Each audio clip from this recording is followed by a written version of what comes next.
¿Está bien algo?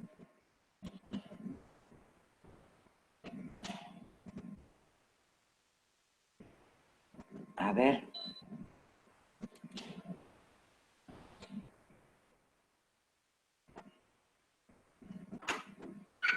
¿Cómo estamos ahí? ¿Se está presentando?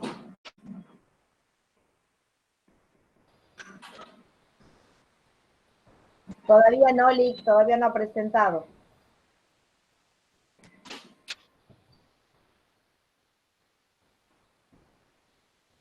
Bien, entonces vamos a volver.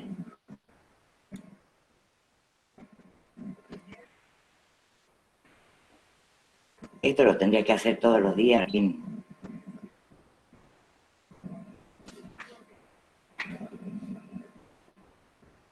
Ahí estamos.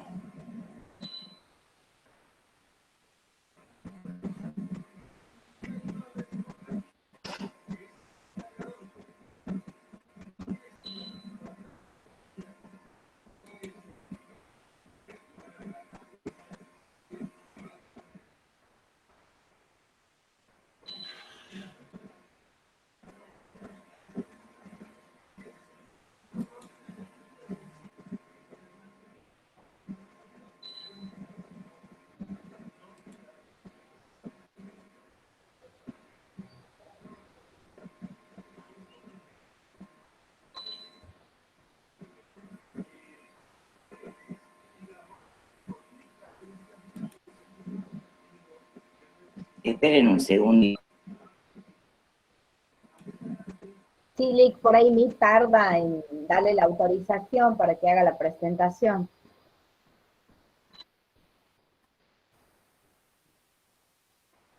Sí, esperen un segundo. Apreté algún botón que no corresponde.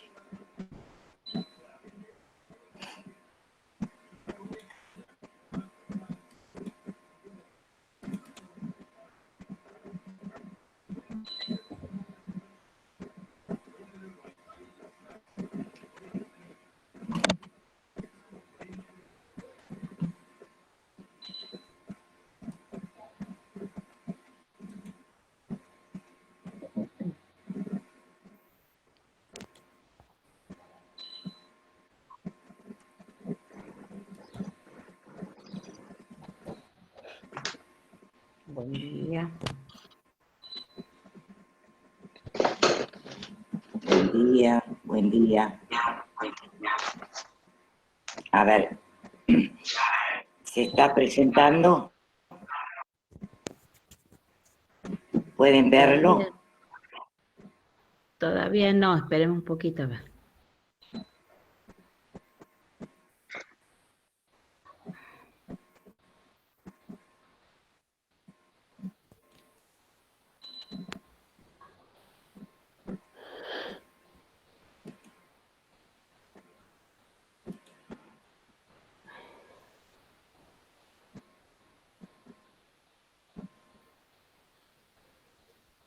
Pero siempre ha sido un error mientras compartía. Voy de nuevo.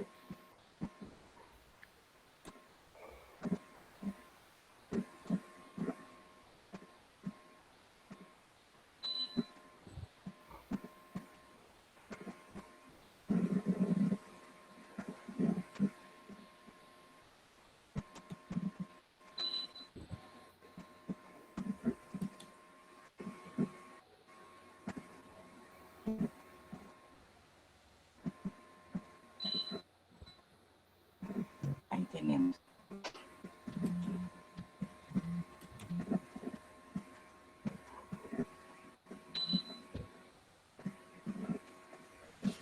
A ver ahí. Sí, Ahí ya está está empezando.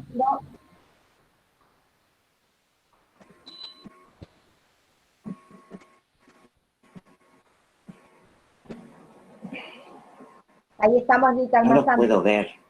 Ahí está, ahí se la ve. Sí. Ah, pero yo no los veo a ustedes. No, si no nos va a ver a nosotros, no nos vas a ver. Ah, ¿no? No, Ah, porque los otros días, claro, perfecto. Los otros días estaba, claro, lo estaba presentado la licenciada Moyanos. Bueno, chicos, buen día a todos. A ver, no tengo de dónde grabar acá. ¿Quién puede comenzar a grabar? Nosotros grabamos, yo te digo buen día, esa va a ser la señal de que para que empieces. Perfecto. Se ve perfectamente ahí, ¿no? Sí, sí, sí.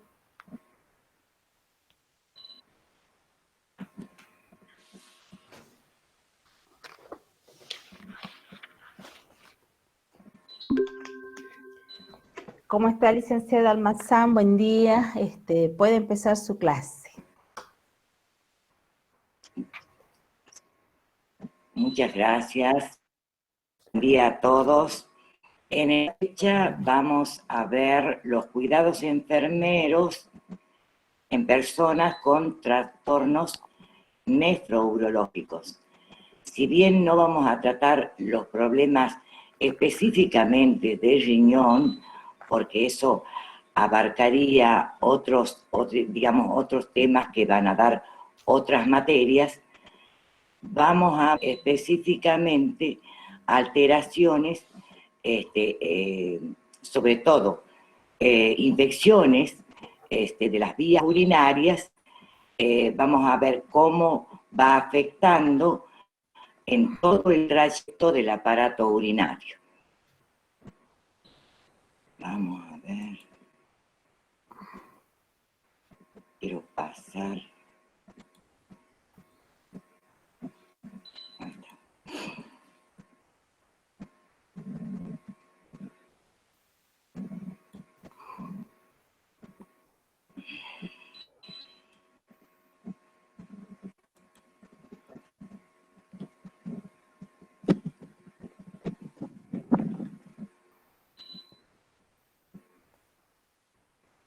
No se me pasa la diapositiva.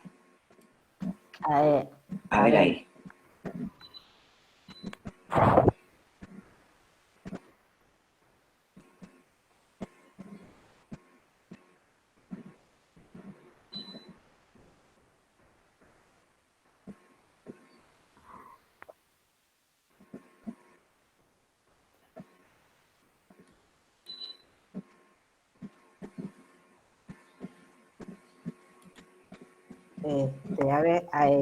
Sobre de la imagen, hace clic con el... y después empezar. Primero hace clic sobre la imagen. Ya está. Ajá. Y ahora quiero correr. La quiero correr. A ver. Tengo las flechitas, pero no me responden.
No me responde.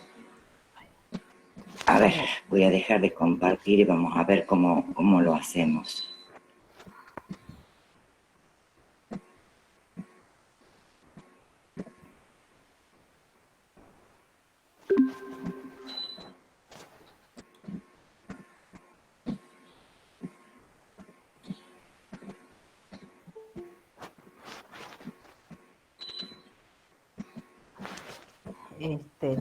Maru, está, lo tenés A ver, abierto.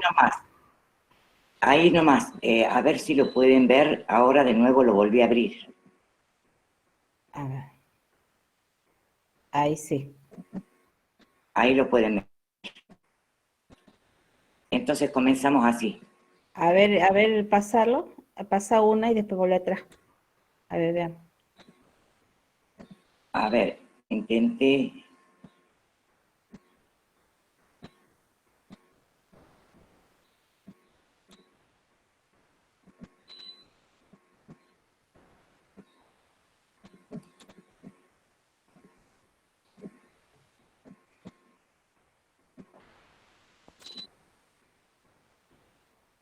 A ver ahí. Buen día, licenciada. Buen día. En la parte de Sí. abajo, para la derecha, en la parte de abajo, hay Sí. 2 flechitas. Fíjese haciendo clic con el Sí, pero mouse. no me responde. ¿El mouse? Sí, mi amor, no, Ah, claro. no me responde, flechita. ¿Y si lo haces con ¿Y la con las flechas del notebook? teclado? El teclado. Tampoco no me está funcionando con la flecha del teclado. Ah, bien. A ver, Em, no sé por qué estaba perfectamente anoche. lo A ver tenés. acá. A ver.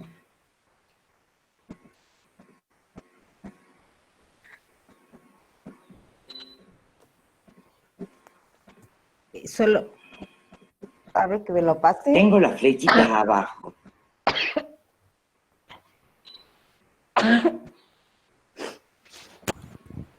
Haga clic en esa flechita, link, por ahí está tildado. Sí, no me responde. Ni para adelante. Y el del teclado de la computadora tampoco, Liz. No, tampoco. Cuando dejas de compartir, Voy a o sea, cambiar.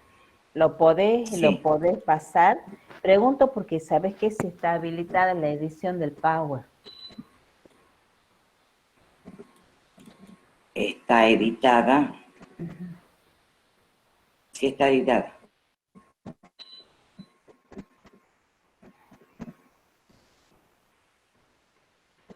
Y bueno, no sé si nos Ahí está. Ahí está. Listo. A Ahí ver, ahora está, listo. probemos para Ya pasar. está. Ahí está. Bien.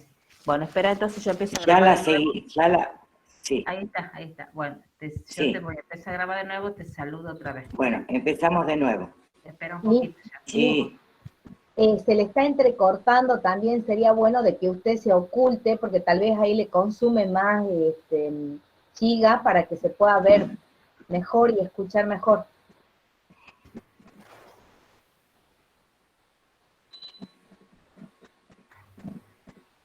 O sea que apagues tu cámara, Maru.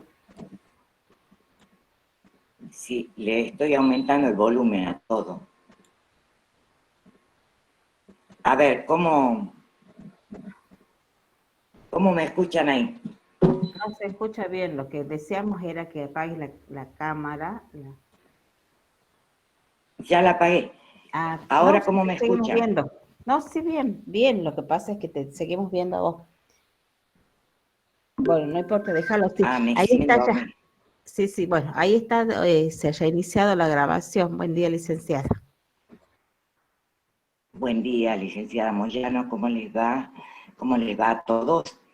En el día de la fecha vamos a ver el tema cuidados enfermeros en personas con trastornos nefrourológicos. Vamos a hacer hincapié sobre todo en los problemas urológicos, pero algunas infecciones o alteraciones que pueden ver comprometido lo que hace el parénquima renal. Entonces, para no abarcar temas que ustedes van a ir viendo en otras materias y en cursos posteriores. El tema de hoy corresponde al tema 15 y 16. Disculpen, no lo había fijado muy bien, Y vamos a ver, en primer lugar, los conocimientos previos. Los conocimientos previos, como se hablaba anteriormente, esta materia ha sido transformada de acuerdo a la reglamentación de la CONEAO, por lo que todo lo que vienen a hacer morfofisiología o tema perteneciente a la materia morfofisiología, ustedes tienen que repasar. Para este tema, justamente, de los trastornos nefrourológicos, es conveniente que repasen estructura y función del cuerpo, riñones, uréteres, vejiga y uretra, unidad funcional del riñón, las nefronas, vascularización, drenaje linfático, inervación renal, próstata, función específica de los riñones, tanto exócrinas como endócrinas, autorregulación del flujo sanguíneo, sistema renina-angiotensina, formación, transporte y excreción de la orina, como así también regulación de la micción. Esos son temas que ustedes tienen que repasar. ¿Qué es lo que vamos a estudiar? Hice una especie de, digamos, un cuadro sinóptico para que pudieran entender lo que vamos a ir viendo más adelante. Debemos, digamos, ustedes van a comenzar a estudiar, porque esto significa un poco, yo lo que voy a dar es una especie de síntesis y ustedes van a ir a profundizar en la bibliografía. ¿Qué es lo que nos importa? Que ustedes sepan la fisiopatología de cada uno de los trastornos que se van produciendo a distintos niveles del sistema urinario. Dentro del sistema urinario tenemos las vías altas y las vías bajas. Dentro de las vías altas vamos a ver algunos trastornos glomerulares que se los clasifican en primarios y secundarios, y trastornos tubo-intersticiales. En las vías bajas vamos a ver qué es lo que sucede a nivel de la vejiga y del tracto urinario. Otro aspecto que tienen que ver son los procedimientos o técnicas diagnósticas que van a permitir diagnosticar o llegar al diagnóstico médico de estas patologías que se puedan instaurar a nivel alto o a nivel bajo. Dentro de los procedimientos o técnicas diagnósticas que ustedes tienen que estudiar, que va a estar en la bibliografía, y está en de hecho está en la bibliografía de todos los libros de enfermería médico-quirúrgica, análisis bioquímico de sangre y orina completo. Técnicas técnicas de imágenes. Dentro de ellas tenemos radiografías simples o con contrastes, angiografía y arteriografía, ecografía, tomografías computadas, resonancias magnéticas y gammagrafía. Entre los exámenes endoscópicos pueden ver la uretrocistoscopía. También tienen que estudiar la farmacología. Dentro de ella tenemos los antihistamínicos, los inmunosupresores, diuréticos, algunos hipotensores, vitaminas, antibióticos en general, que un poco al final de la clase lo vamos a ver, corticoides y otros medicamentos. Dentro de la dietética vamos a ver dieta hipoproteica, dieta hiposódica, y a veces, y algunas veces, suele ser restringida en líquido. Es decir, que el paciente va a ingerir líquido en forma controlada para no afectar la acción en el tratamiento. Forma parte del tratamiento el que el paciente cumpla todo lo que sea los aspectos de alimentación. Luego tenemos el área de colaboración, cuando nosotros estudiamos ya lo que es la patología, estudiamos la fisiopatología, el cuadro clínico, la sintomatología, vemos todos los métodos diagnósticos, como repetí recién, vamos a hablar dentro de las tareas como enfermeros, el área de colaboración que iría en primer lugar. ¿Por qué iría en primer lugar? Porque primariamente debemos tratar todos los signos y síntomas con los que ingresa el paciente. Eso no quiere decir que realicemos algunas actividades del área autónoma, pero primeramente, juntamente con el médico, vamos a abordar siempre situaciones relacionadas con el proceso patológico, la aplicación del tratamiento prescripto y el control tanto de la respuesta del paciente hacia ese tratamiento como a la evaluación de la situación patológica. Y dentro de las complicaciones potenciales, que hice una descripción somera para que os recuerden, son problemas de salud reales o potenciales en los que la persona requiere que la enfermera haga en su lugar las actividades de tratamiento, control de la enfermedad, que son prescritas por otro profesional que casi siempre es el médico de cabecera. Están vinculadas a la patología en sí, a las pruebas diagnósticas y al tratamiento. Luego tenemos las complicaciones específicas de la patología. Vamos a ir estudiando parte por parte, ¿sí? Dentro de las complicaciones específicas de la patología tenemos las infecciones de las vías urinarias y los trastornos túbulos intersticiales secundarios a la interrupción del tránsito urinario o reflujo vesicouretral. Cuando hablamos de infección, podemos decir en general que es la penetración y desarrollo de gérmenes patógenos en el organismo.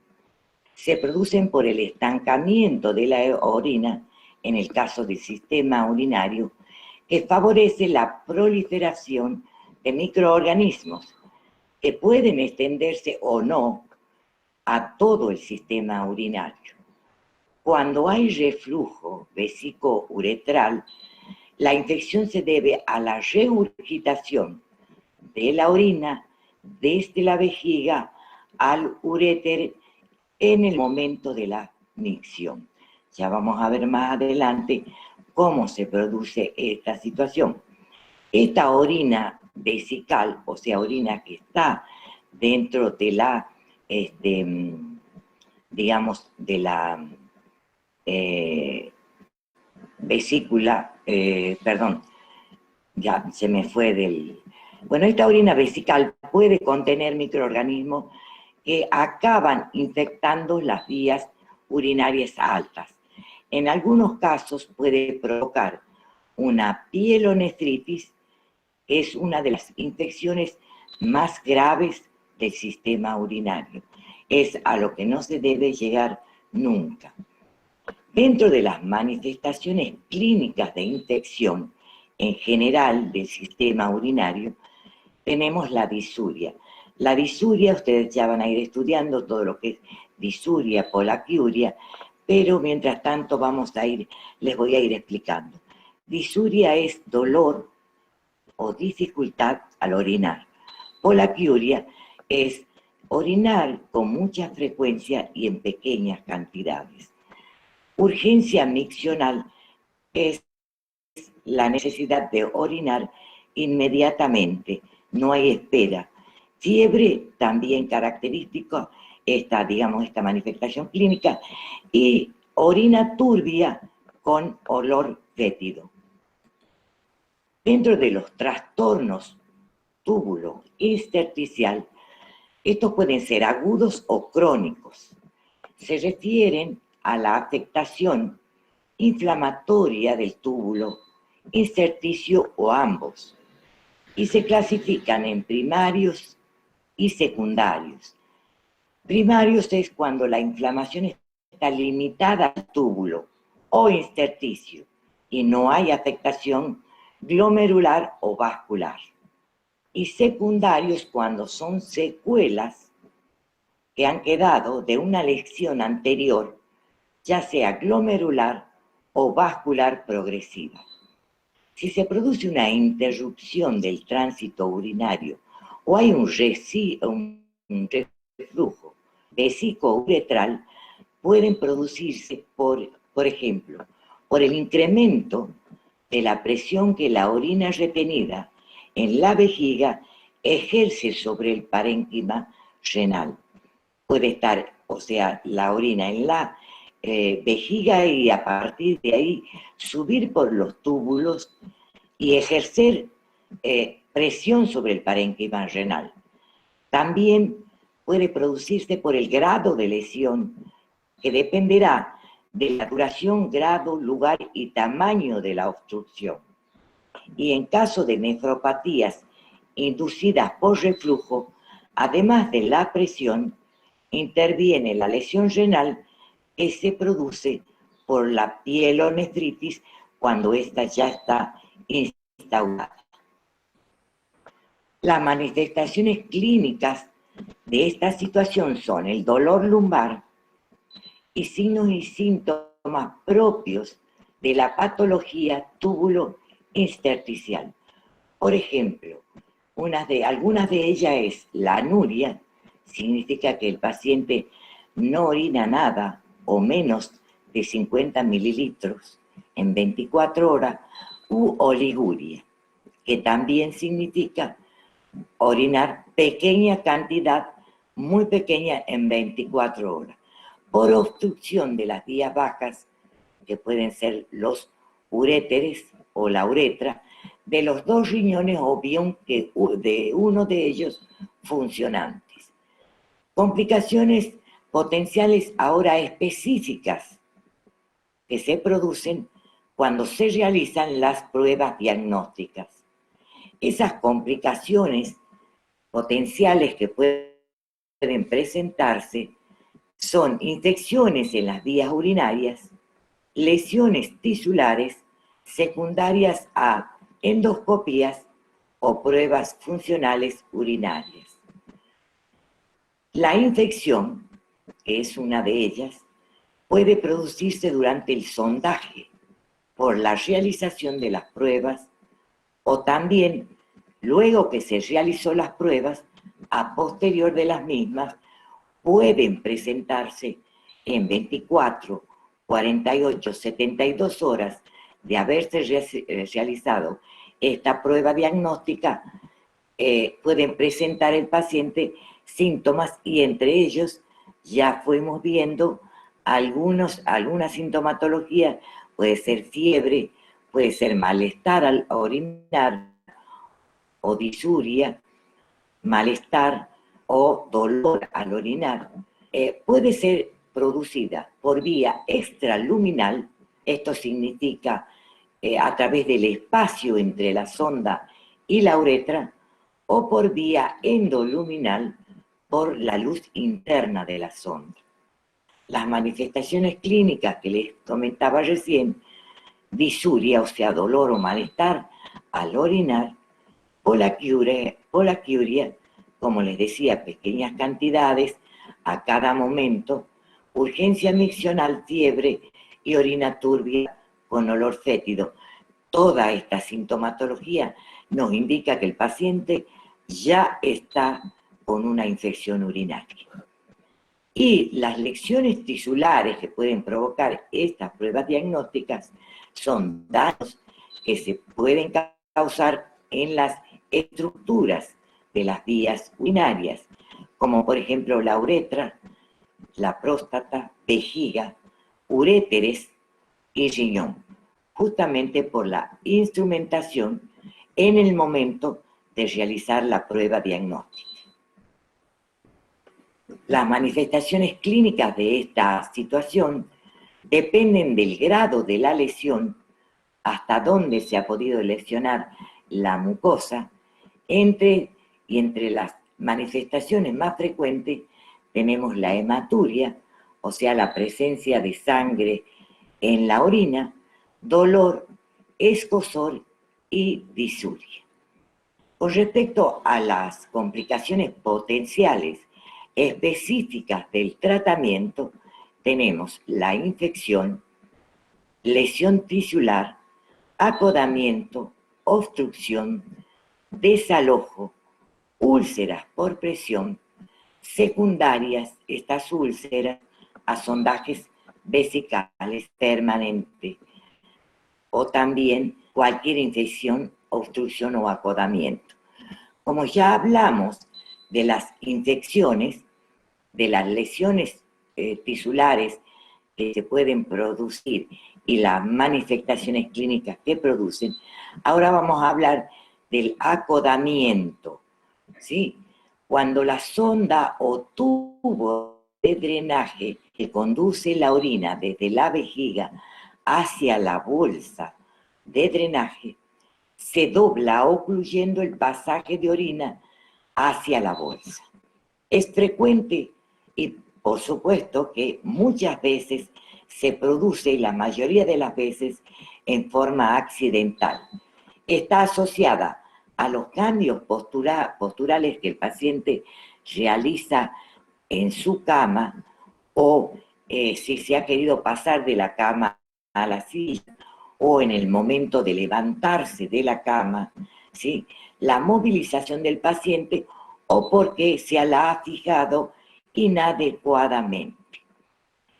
La obstrucción, que es otra complicación específica del tratamiento cuando el paciente tiene que ser sondado, es el cierre de la luz de la sonda vesical que puede producirse por acúmulo de secreciones o adherencias de depósitos minerales u orgánicos. Por ejemplo, la presencia de abundante moco o mucosidad o la presencia de coágulos por alguna lesión que se ha producido durante la colocación de la sonda o porque este paciente puede haber tenido una cirugía previa o también porque la instrumentación ha causado algún tipo de lesión y todos esos coágulos deben ser eliminados.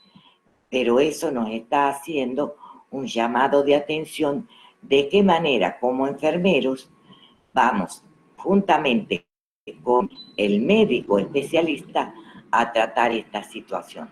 También puede estar influenciada por el calibre de la sonda. ¿Cuándo hablamos de que puede haber una obstrucción?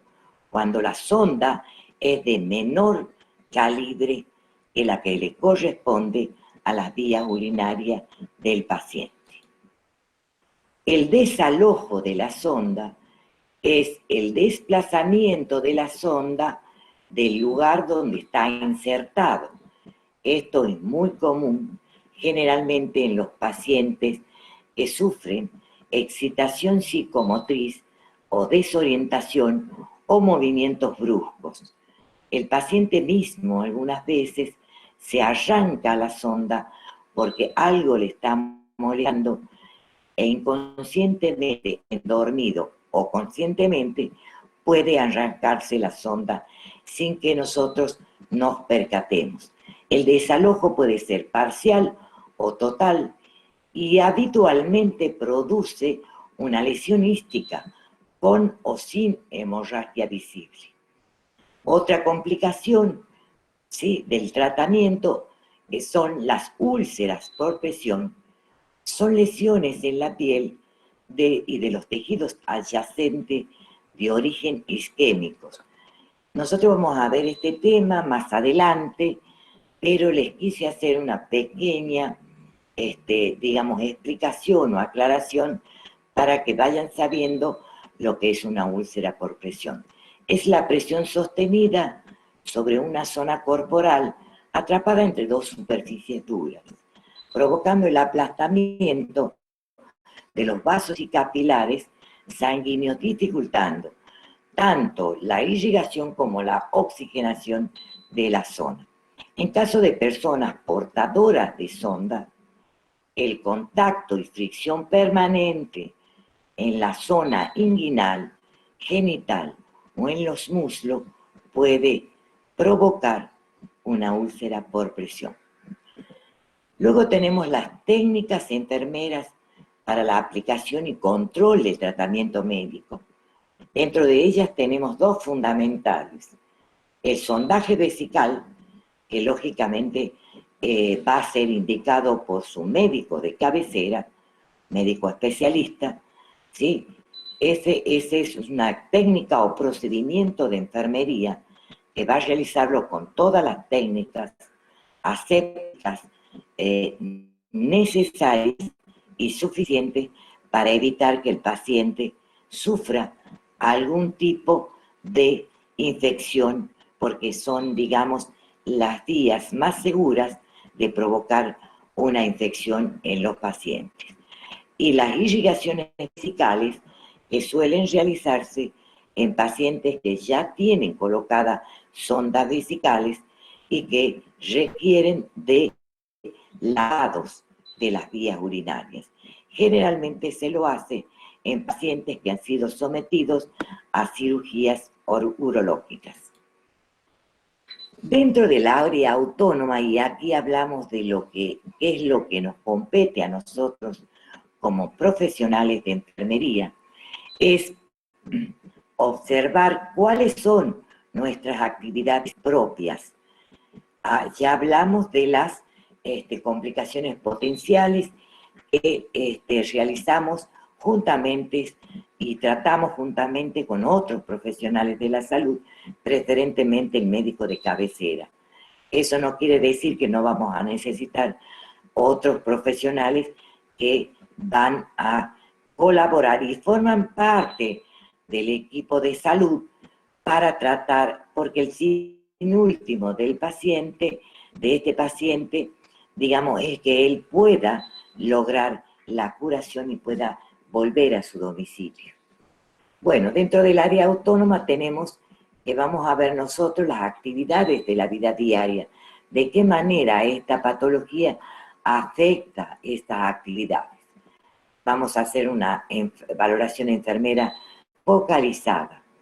Dentro de esta valoración tenemos la entrevista y el examen físico.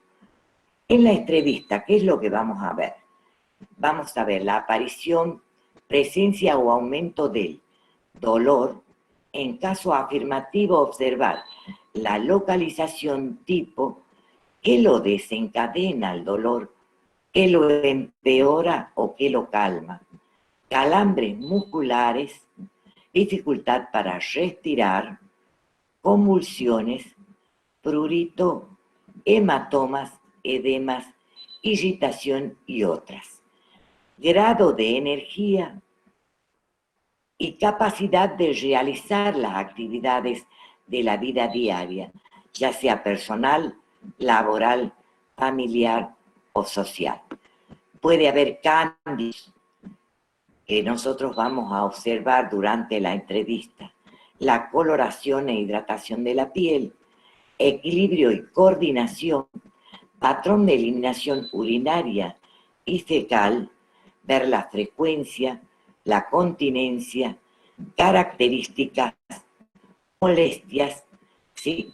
Y con respecto al aspecto neurológico, vamos a ver si el paciente está consciente, está obnubilado, ¿sí?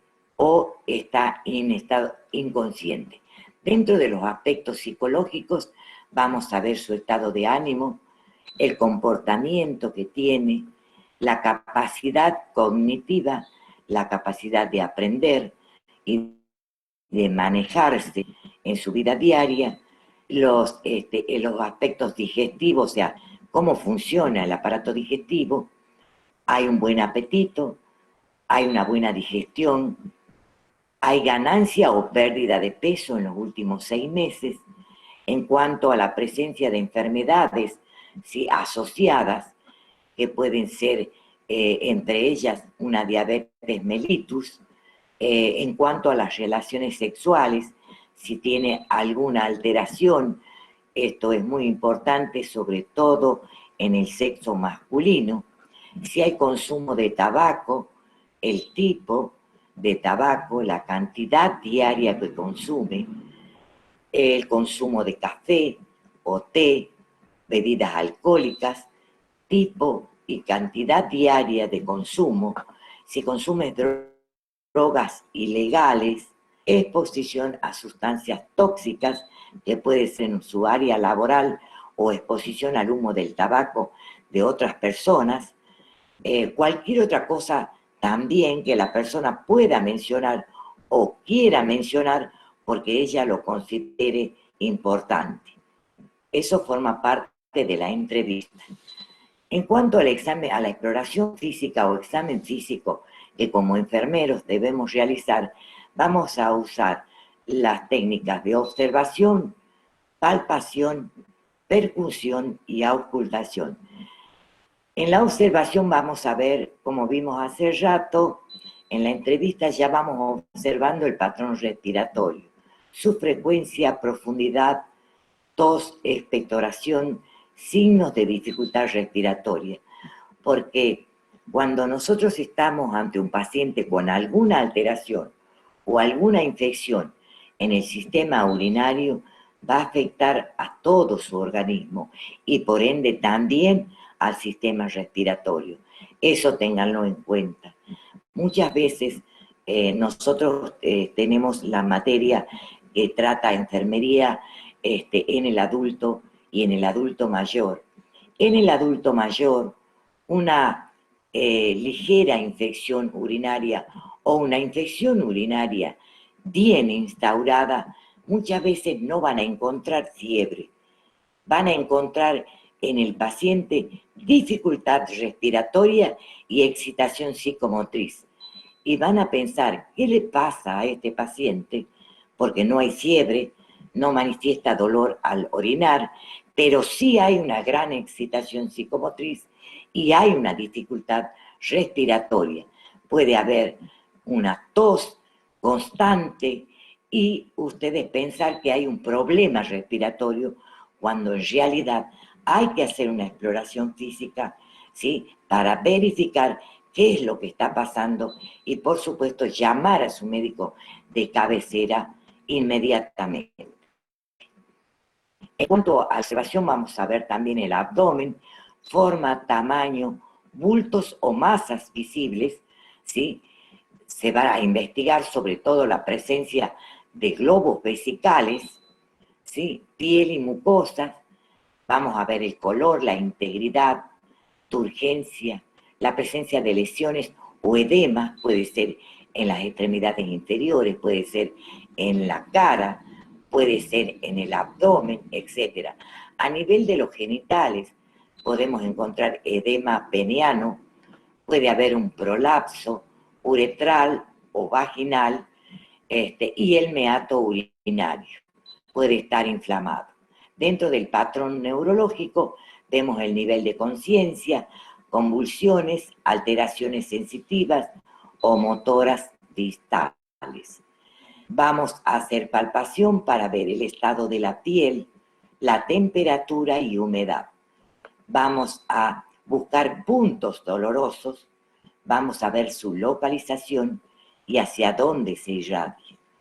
Vamos a palpar masas o bultos palpables, como les decía recién, por ejemplo, un globo vesical.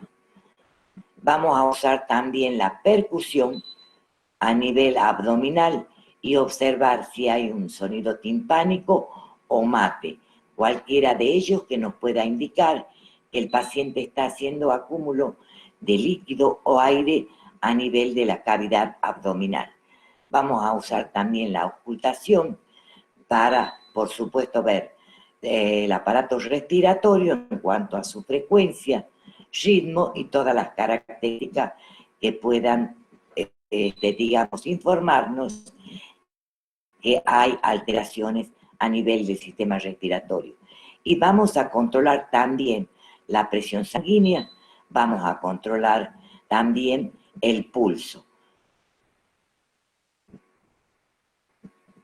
Y ahora vamos a hacer una breve reseña de lo que les competiría ver ustedes dentro de la bolilla, que es la glomerulonefritis, la pielonefritis, la uretritis y la cistitis. La glomerulonefritis es la inflamación de los capilares glomerulares.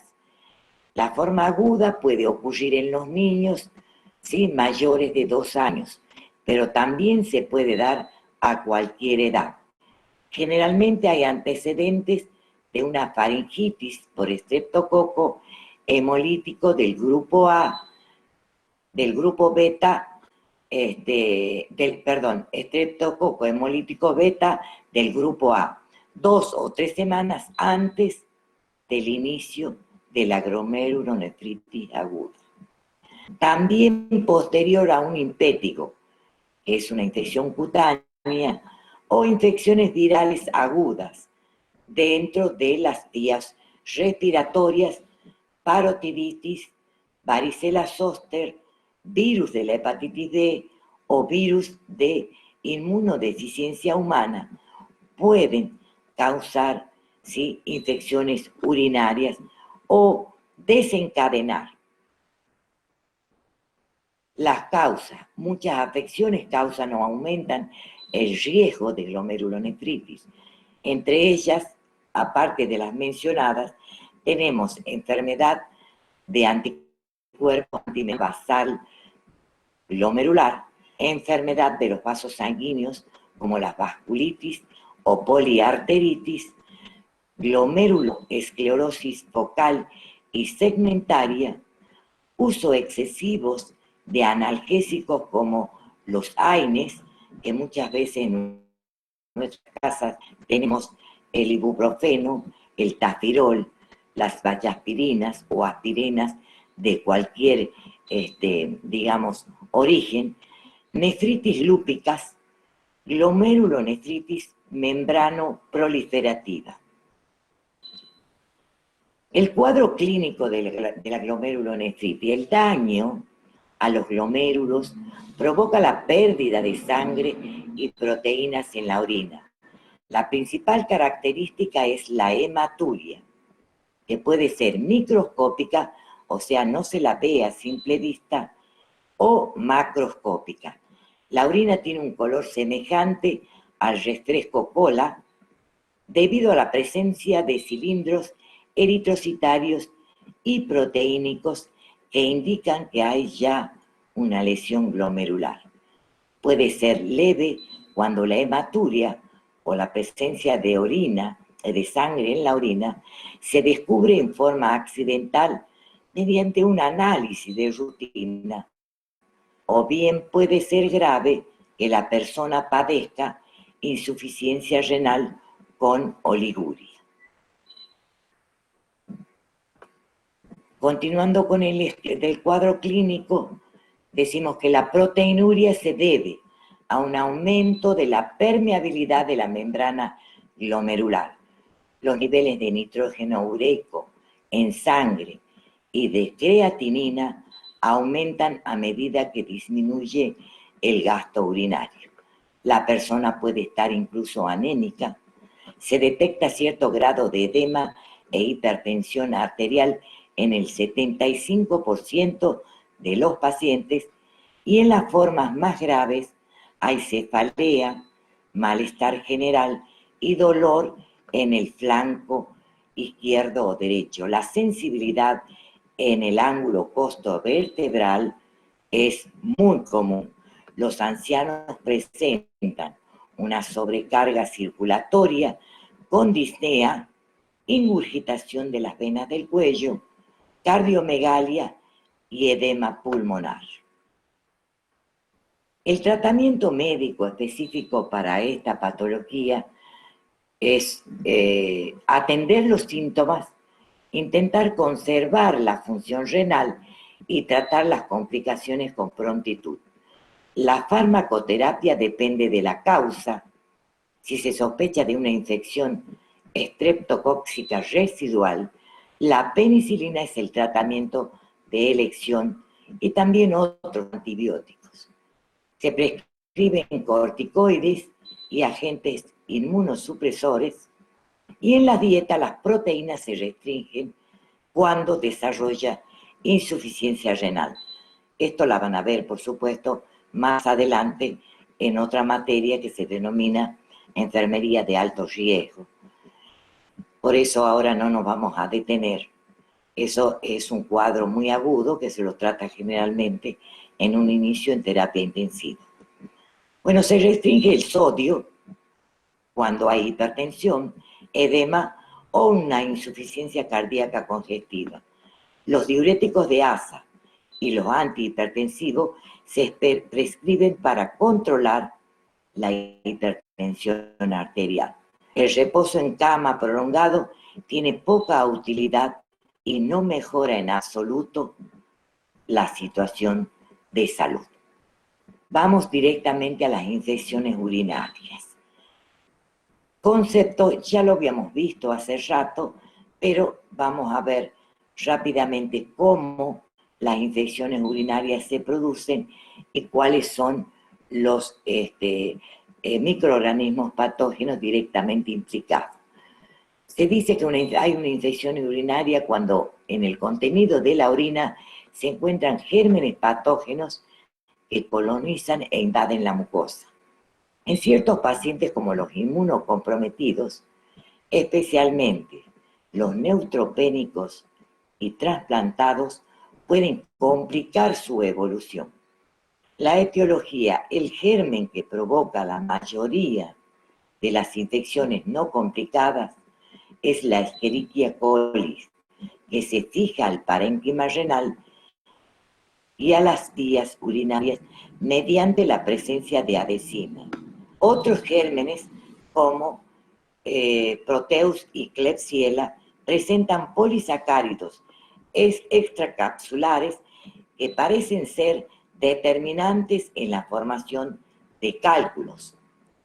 La etiología se produce generalmente en mujeres y en hombres jóvenes con importante actividad sexual.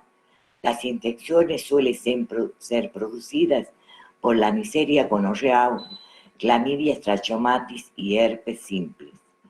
En personas con sonda o catéter también las infecciones, y estas se deben a otras enterobacterias o bacterias que provienen del recto e intestino. En inmunocomprometidos o deprimidos, como en los diabéticos, adquieren importancia los bacteroides y cándidas, que dan infecciones muy severas. La epidemiología. Los gérmenes pueden llegar por vía hematógena, constituyendo entonces un foco séptico, secundario, pero es poco frecuente. O sea que puede llegar por sangre. Por vía ascendente, o sea, desde la uretra, vejiga y uréteres, se produce la mayoría de las veces. Cuando se dan patologías de riesgo que facilitan la penetración de los patógenos y por acción de factores de virulencia, de acuerdo a la cantidad de gérmenes o de microorganismos que invade la uretra y que va ascendiendo por las vías urinarias. Por vía linfática, especialmente vasos periuretrales, llevando infecciones generalmente ginecológicas, por continuidad desde el colon, epidídimo y otras. Instrumentales, debe tenerse en cuenta la importancia del uso de maniobras invasivas, que esto difícilmente podamos llegar a abolir por completo, ya que muchas veces es necesario hacerle estudio al paciente, introducir instrumental. Por eso es que debemos, como enfermeros, prevenir que todo el sitio donde se va a realizar el estudio al paciente o se va a introducir una sonda vesical tenga un campo lo más aséptico posible, buscando los elementos necesarios, ¿sí? Y creando un ambiente estéril. La clasificación de las infecciones urinarias. Se clasifican en infecciones urinarias altas, bajas y ligadas a la presencia de maniobras invasivas. Ya lo dije en un principio, pero quería recalcarles esto. La fisiopatología. En la aparición de las infecciones urinarias se unen varios factores. Entre ellos tenemos genéticos que determinan la susceptibilidad individual. Esto viene con el individuo, mediante el número de receptores celulares, la capacidad de adhesión del germen a la mucosa y la presencia de éxtasis urinario. Las infecciones, continuando la fisiopatología, lesiones inflamatorias, congestivas o provocadas por maniobras instrumentales, las concentraciones de los anticuerpos en las infecciones urinarias altas son útiles y isonizan y lisan las bacterias, evitan su adhesión, existiendo también un aumento importante de la proteína C reactiva. El aumento de las proteínas C reactiva en sangre están indicando la presencia de una infección en algún lugar del organismo, pero se suelen solicitar cuando hay infecciones también en las vías urinarias o se sospecha. En las infecciones urinarias bajas, en cambio, hay un defecto en su concentración y abundantes síndromes leucocitarios. Cuando la infección alta se mantiene, lesiona poco a poco los parénquimas nobles, llevando posteriormente a la infección renal y a la necesidad de un trasplante renal. La pielonefritis es una infección bacteriana de la pelvis renal, túbulos y tejido intersticial, ya sea de uno o ambos riñones. Es una inflamación del riñón y la pelvis renal que comienza en el intersticio y se extiende rápidamente a los glomérulos, tubos y vasos. La pielonefritis es secundaria a reflujo uretrovesical la mayoría de las veces. Otras pueden ser causadas por la obstrucción en el aparato urinario o la presencia de tumores de la vejiga, estenosis, hiperplasia prostática benigna y cálculos renales. Si no es tratada con tiempo, puede aparecer atrofia y destrucción de los túbulos y glomérulos. Cuando se vuelve crónica, los riñones presentan cicatrices, se contraen y dejan de funcionar. El cuadro clínico de esta patología. Esta enfermedad se manifiesta en sus primeros estadios por fiebres de variada intensidad, no siempre interpretada que los lleva a un diagnóstico tardío.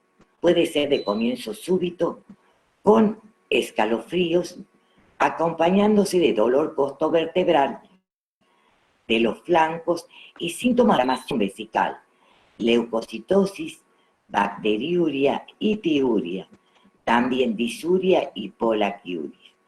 En algunos casos tiene un comienzo insidioso. Los enfermos pueden presentar en sus antecedentes diferentes diagnósticos, por los que recibieron antibióticos en reiterados cuadros febriles. Pero no se ha detectado el problema. Este es un enfermo que no fue bien estudiado, que prolonga el cuadro clínico y en el peor de los casos deteriora la función renal. La cistitis es una inflamación en la vejiga que presenta fiebre en picos, dolor abdominal y a veces con flexión del muslo, disuria y polaquiuria.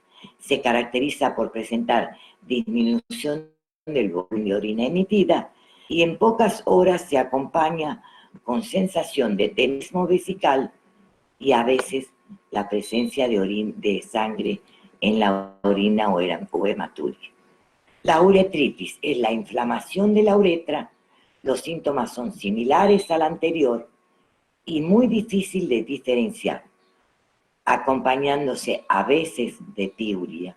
la presencia de púa en la orina. Tiene importancia el antecedente de relaciones sexuales previa o promiscuidad sexual.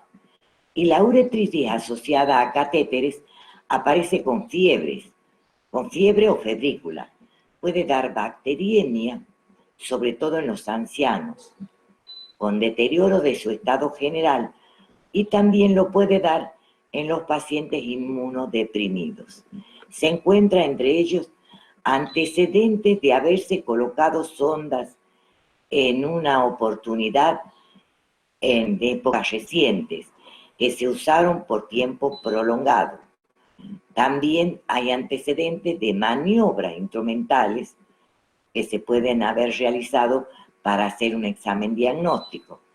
Un sistema de recolección abierto también puede provocar una infección.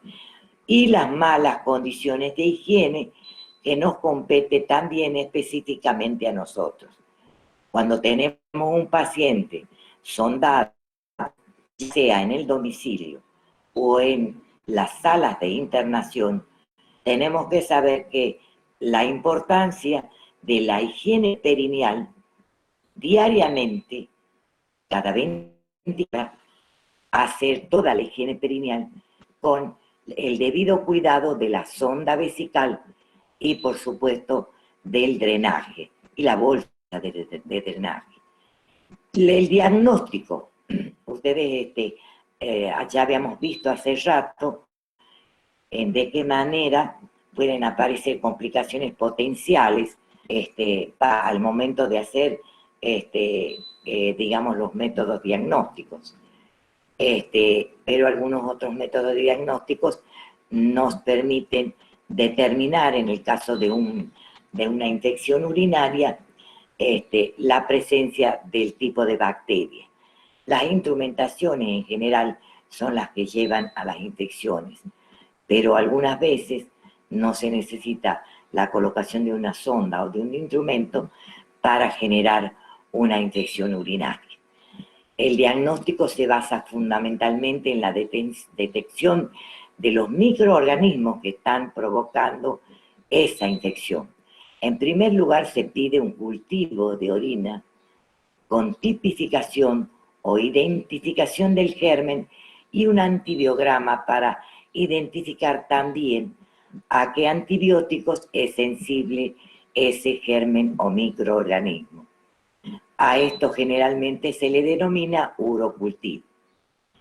Técnicas de detección rápida de bacteriuria, fotométrica y bioluminiscencia también se utilizan. Examen directo de orina completa en la búsqueda de leucocitos, piocitos, albuminuria o albumina en orina, cilindruria, etc.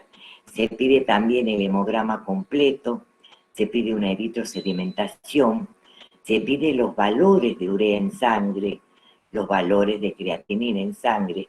Estas dos nos van a indicar también el funcionamiento renal y poder prevenir, ¿sí?, una futura insuficiencia renal. Los valores de glucemia, diagnósticos por imágenes, como ser radiografías directas para ver la presencia de cálculos renales, ecografía renal, pielografía, gamografía, citoscopía y otras. El pronóstico es bueno con una detección precoz y un correcto tratamiento. El tratamiento farmacológico. El tratamiento antimicrobiano va a depender del tipo de infección en cuanto a su duración.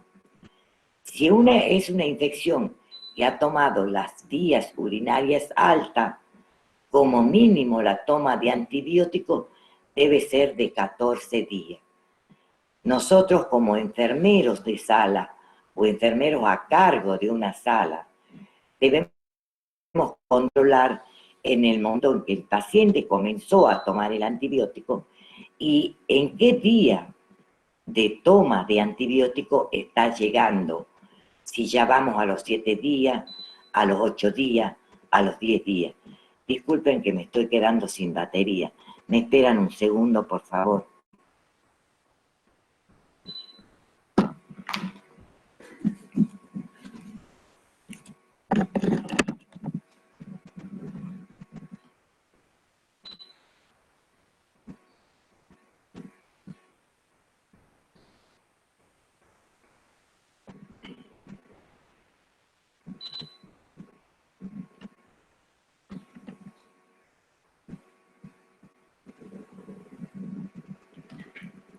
Si la infección urinaria es baja, generalmente la indicación del antibiótico es de 3 a 5 días.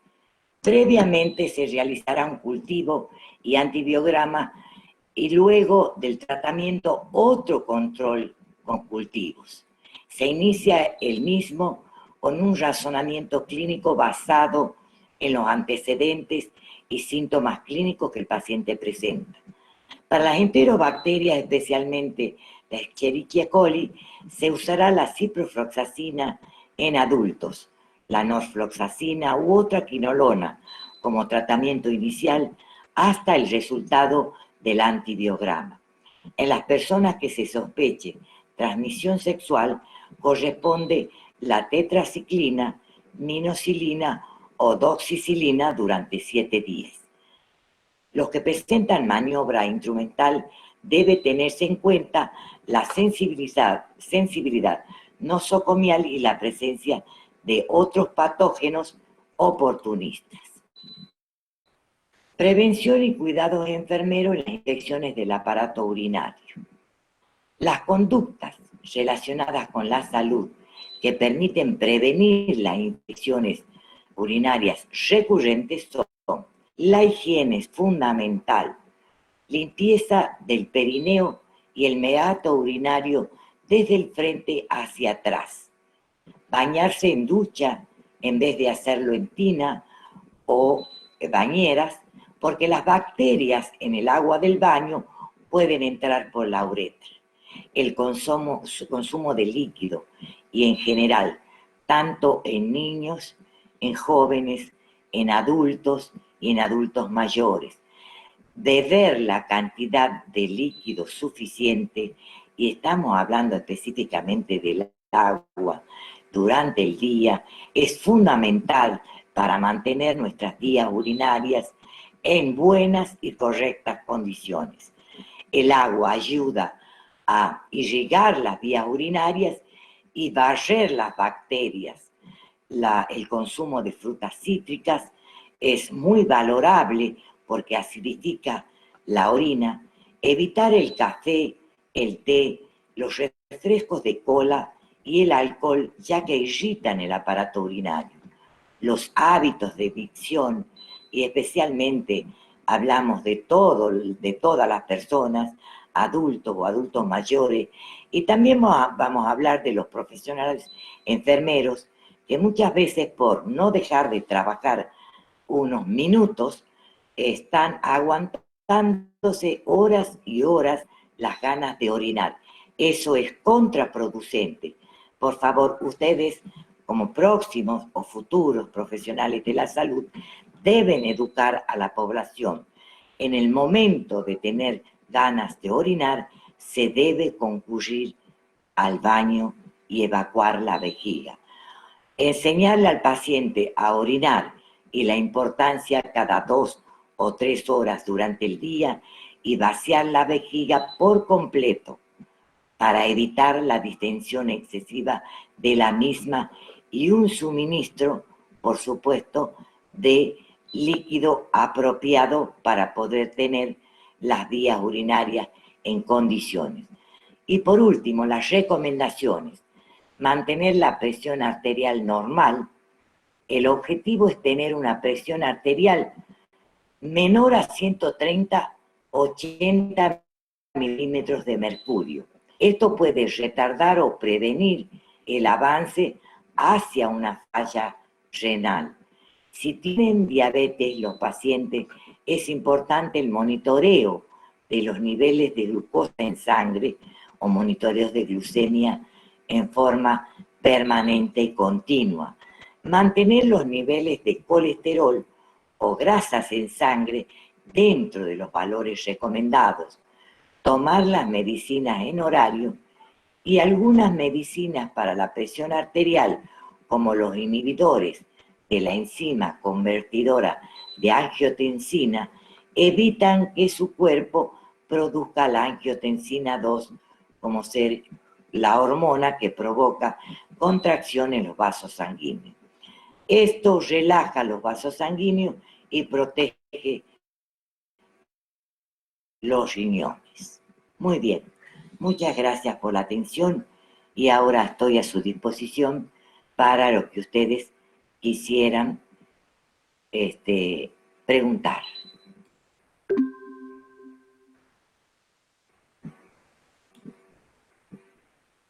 Pueden dejar de grabar. Sí, ya está suspendida la grabación, licenciada. Bueno, muchas gracias, licenciado. Bueno, pueden comenzar. Tiene preguntas. ¿Cómo se diferencia una contaminación? Nélida Leonor pregunta cómo se diferencia una contaminación de una infección. Cuando hay una contaminación de las vías urinarias, difícilmente va a poder usted identificarla si el paciente no llega a la infección. Lo que nosotros tenemos que hacer como enfermeros es tratar de crear el campo y la zona lo más estéril posible cuando se va a aplicar un estudio diagnóstico que lo va a realizar seguramente un profesional médico, o cuando nosotros como profesionales vamos a colocar una sonda vesical. La técnica tiene que ser aséptica y estéril totalmente.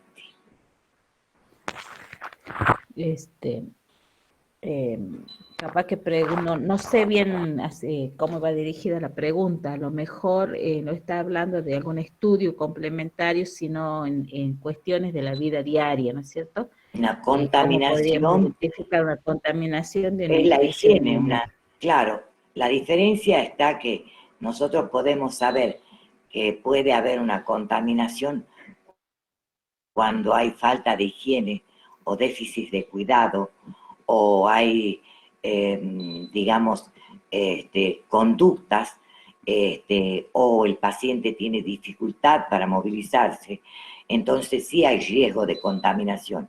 Cuando los enfermeros no realizan los cuidados perineales adecuados cada 24 horas. La contaminación es llevar gérmenes a una zona estéril. O no sé, capaz que, ¿qué es lo que ella puede hacer la pregunta? Si, digamos, ha quedado satisfecha o quiere volver a hacerle la pregunta. Claro, y en el caso de la infección urinaria, ¿no es cierto? Ya es un cuadro florido, como decimos en la jerga médica, donde ya hay infección Sintomatología. urinaria. Claro, hay Hay sintomatología sintomatología. específica. Después Porque hay Luciana sintomatología. Rita, ¿Qué es el tenesmo vesical en la cistitis? Es la contracción. La contracción y la dilatación continua de la vejiga en su necesidad de eliminar los restos de orina o por la presencia de microorganismos en ella.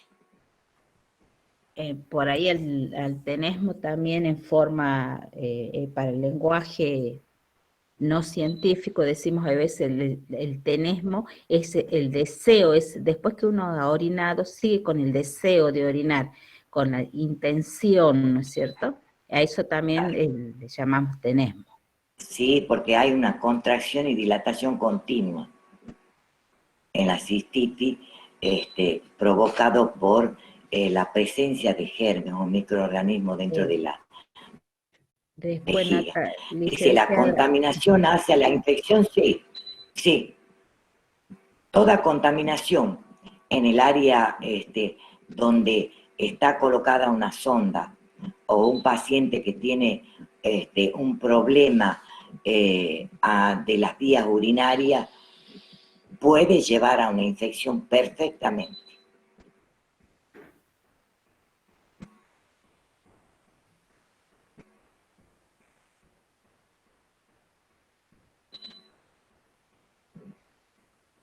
¿Alguna otra pregunta? La verdad que está muy lindo el tema.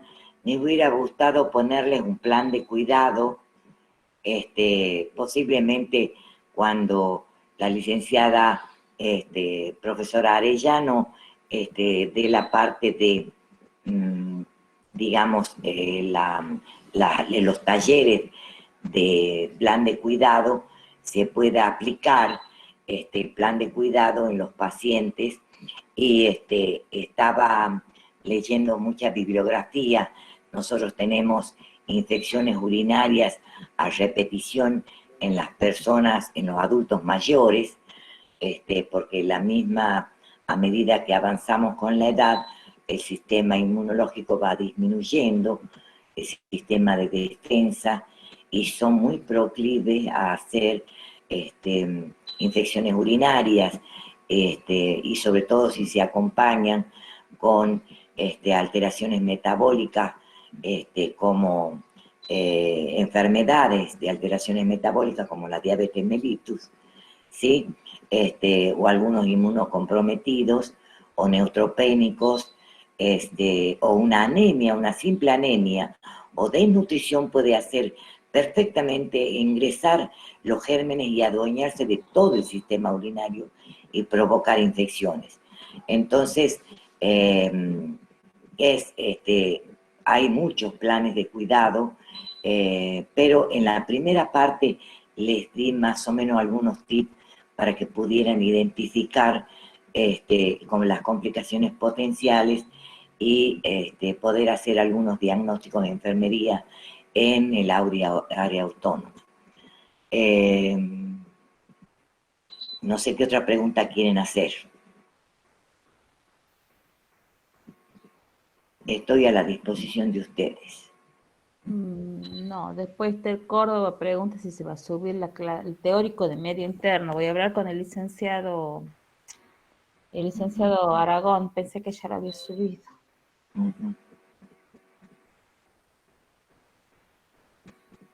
Bueno, yo, licenciada profesora, le puedo enviar el PowerPoint para que usted lo pueda subir, o intento subirlo como usted quiera. Sí, ahora lo vemos, sí, ya ahora Bueno, la clase Bueno, otra clase, si no hay más preguntas, pueden descansar un rato, ¿no es cierto? Pueden sí, tienen tiempo, creo que hemos andado un lo que poquito. fuera, tengo para el Gracias a sanitario, lo que Dios, fuera. Así sí. que a las 10 de la mañana nos volvemos a conectar, que es la clase de, ay, me perdí, ya me fijo, creo que de la licencia de Arellano. Ya me fijo. Muchas gracias, licenciada Ferro. Esperen un momento, ya me fijo. Un segundo.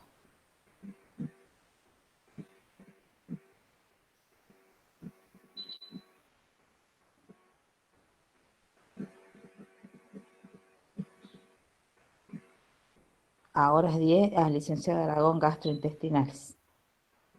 Bien, acá hay una alumna, que tengo un mensaje del Córdoba. licenciado Aragón, no, después no corten. ¿Sí? Bueno, Esther Córdoba dice que si no habrá teórico de este tema, profesora. Voy a subirles el PowerPoint, creo que tienen bastante descrito, y vamos a ver qué bibliografía puedo subir, pero está bastante explicadito el tema, ¿no? He tratado de ser lo más completa posible. Se va a subir el PowerPoint y vamos a ver si puedo subir alguna teoría que les pueda colaborar. Muchas gracias, Mohamed, sí, muchas gracias. Camila se puede retirar, no hay ningún problema, hasta las 10. Pueden ir a descansar hasta las 10 de la mañana, tomar algo.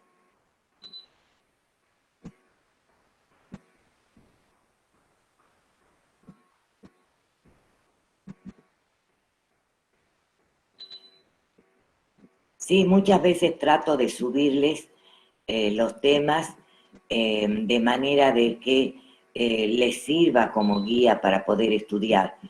Recuerden que siempre tienen a mano el libro de Enfermería Médico-Quirúrgica de Brunner. Sigue otra clase, Natalia. Vaya, desayune, descanse un ratito y vuelva a las 10. O sea, tienen media hora para descansar. Vaya, descansen y estiren un poco los pies en el fondo de la casa.